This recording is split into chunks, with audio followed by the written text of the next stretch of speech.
Hello grade 3, I hope you guys are all doing well and keeping safe at home from this pandemic. I want to apologize for the late submission of the anchor text. We're having awful electrical problems. I don't know if it's the whole of Basra or just the camp, but I mean the electricity keeps going off continuously, and obviously that's affecting the internet because they're obviously linked. Anyway, let's get into today's lesson. So as you guys know, today's lesson will be the anchor text. So this week's anchor text is a humorous fiction. The name of the anchor text is Judy Moody Saves the World by Megan MacDonald. So let's get straight into it, guys. Okay. Batty for banana peels. Science, everybody, said Mr. Todd. Let's continue our discussion of the environment. Rainforests everywhere are being cut down. When you take medicine or bounce a ball or pop a balloon, you're using something that came from the rainforest. And right here at home, malls are replacing trees. Animals are disappearing. And we're running out of places to put all of our trash. Today, let's come up with ways we can help save the earth. Sometimes it's good to start small. Think of ways we can help at home, in our own families, and at school. Any ideas? Don't leave lights on, said Haley. Recycle your homework, said Frank. And cans and bottles and stuff, said Leo. Turn garbage into dirt, said Rocky. Yes, said Mr. Todd. That's called composting. Judy raised her hand, knocking her note to the floor. Plant trees. Don't be litterbugs, said Jessica Finch. I wasn't littering, said Judy, picking up the note. She crossed out the Finch in Jessica's name and changed it to Jessica Flink. Sheesh, sometimes Jessica Finch gave her the jitterbugs. Great, said Mr. Todd. These are all good ideas. Look around you at home, in school, on the playground, not just in science class.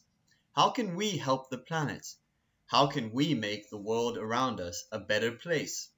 We can each do our part. All it takes is one person to make a difference. One person. If all it took was one person, then she, Judy Moody, could save the world. She knew just where to start. With a banana peel. On the way home from school that afternoon, Judy asked Rocky, Hey, can you come over and eat some bananas? Sure, said Rocky. What for? Compost, said Judy. I'll eat 2, said Rocky. In Judy's kitchen, Judy and Rocky each ate 1.5 bananas. They fed the 4th and last one to Mouse, Judy's cat. Then Judy tossed all 4 banana peels into a bucket. Why don't we make a sign for the bucket that says turn garbage into dirt? Said Rocky. Rare, said Judy. Tomorrow we can tell Mr. Todd how we started to heal the world. Double cool, said Rocky. Wait just a minute, said Judy. Why didn't I think of it before? Heal the world, that's it. What's it? My Band-Aid for the Crazy Stripes contest. You'll see. Judy ran upstairs and came back with markers and some paper. At the kitchen table, Rocky made a sign for the compost bucket, while Judy drew a picture of Earth with a Band-Aid on it. She wrote Heal the World under the globe, in her best, not in cursive letters. Then she drew banana peels all around the world. Stink came into the kitchen. What are you drawing? He asked Judy. Banana peels, said Judy. For the Crazy Stripe contest, Rocky said. And you thought bats were weird? Said Stink. Bats aren't half as crazy as banana peels. He looked at the empty bowl on the table. Hey, who ate the last banana? Mouse, said Judy. Judy and Rocky fell on the floor laughing. No way, said Stink. Just look at her whiskers, said Judy. Stink got down on the floor, face to face with the cat. Gross, Mouse had banana smush on her whiskers. Told you, said Judy. I'm telling Mom you ate all the bananas, said Stink, and you fed one to Mouse. Tell her it's all in the name of science, said Judy. You'll see. From now on, there are going to be a few changes around here. We're making compost, said Rocky. See? He held up his sign. It takes like 100 years to turn garbage into dirt, said Stink. Stink, you're going to be dirt unless you make like a tree and leave us alone.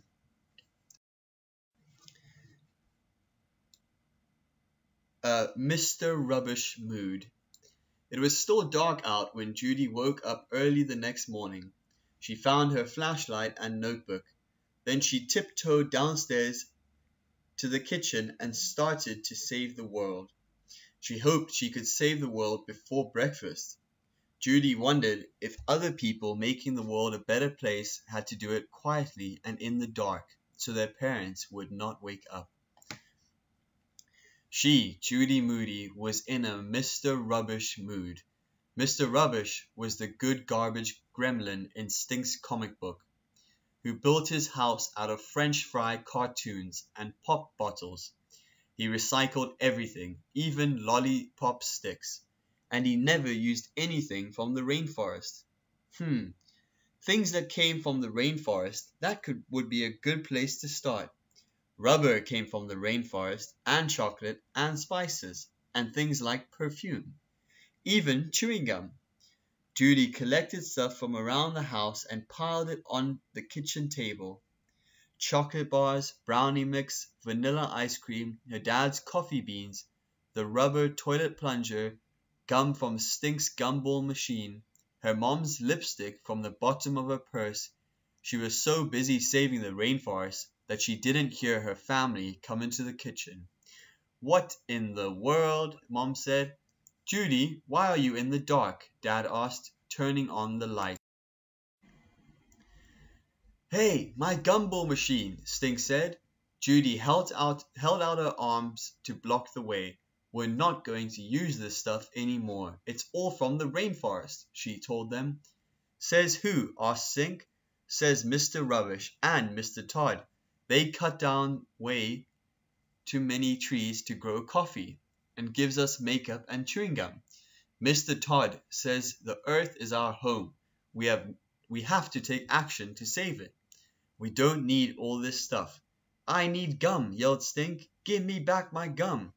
Stink, don't yell. Have you ever heard of noise pollution? Is my coffee in there? Dad asked, rubbing his hair. Judy, is that ice cream?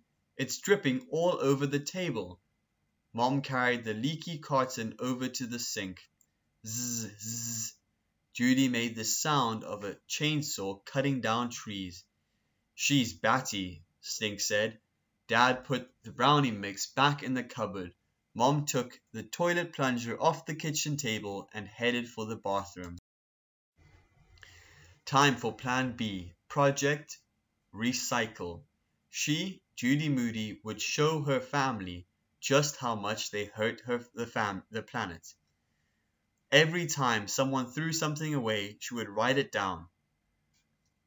She got her notebook and looked in the trash can.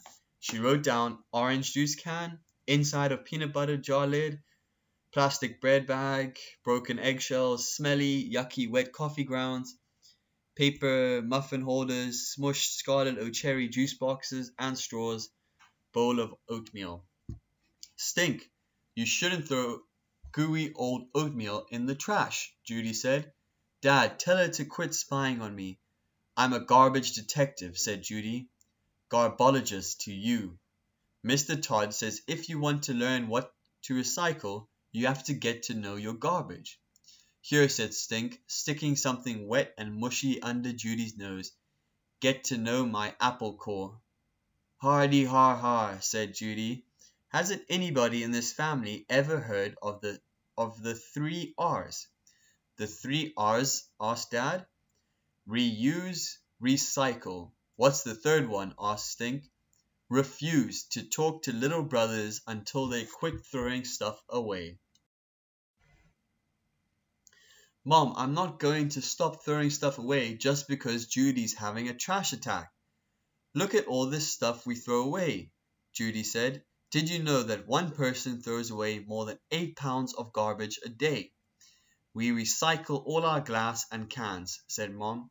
And newspapers, Dad said. But what about this, said Judy, picking a plastic bag out of the trash. This bread bag could be a purse, or carry a library book. What's so great about eggshells? Asked Stink. And smelly old ground up coffee. You can use them to feed plants or make compost. Just then something in the trash caught her eye. A pile of popsicle sticks. Judy pulled it out. Hey, my Laura Ingalls Wilder log cabin I made in 2nd grade. It looks like a glue museum to me, said Stink. I'm sorry, Judy, Mom said. I should have asked first, but we can't save everything, honey. Recycle it, said Stink. You could use it for kindling to start a fire, or break it down into toothpicks. Not funny, Stink. Judy, you're not even ready for school yet. Let's talk about this later, said Dad. It's time to get dressed. It was no use. Nobody listened to her. Judy trudged upstairs, feeling like a sloth without a tree. I won't wear lipstick today if it'll make you feel better, Mom called up the stairs. And I'll only drink half a cup of coffee, Dad said, but Judy could hardly hear him over the grinding of the rainforest coffee beans. Her family sure knew how to ruin a perfectly good Mr. Rubbish mood.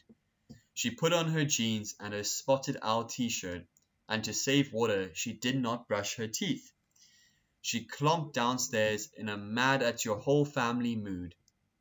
Here's your lunch, said Mom. Mom, it's in a paper bag. What's wrong with that? Stink asked.